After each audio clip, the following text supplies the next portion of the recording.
Hey friends, welcome back to my channel once again. In recent years, Taraji P. Henson has become an outspoken figure for mental health in the Black community. But while she has advocated for others to put themselves first, it was an area she admittedly needed to improve upon in her own life. I thought I had it all, covered when I started the Boris Lawrence Henson Foundation, and I started being very vocal about it.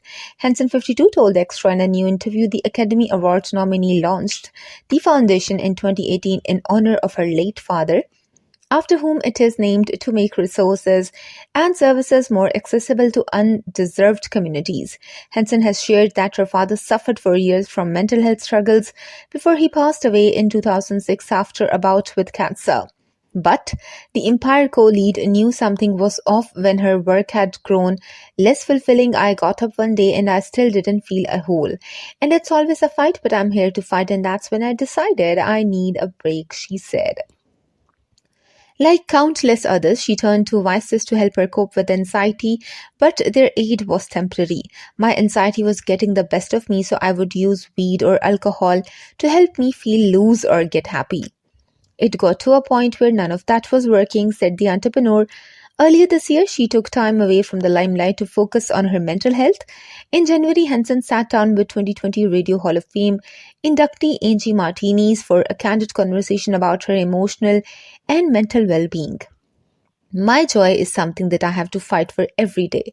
I have to fight for it, said Henson during her appearance on Martini's IRL podcast. I thought I was happy, but the things that I thought I got emotional.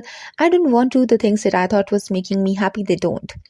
During the episode, she also revealed her plans to take a solo trip to Bali. Weeks later, she posted photos from the Indonesian island. At the end of the month-long spiritual journey, Henson came back renewed. The actress said she had also been equipped with the practice of meditation. It was a very spiritual journey for me. I did nothing but eat, pray, and love, and I took care of my mental wellness, and I sit here before you feel myself again, explained the Howard University alum.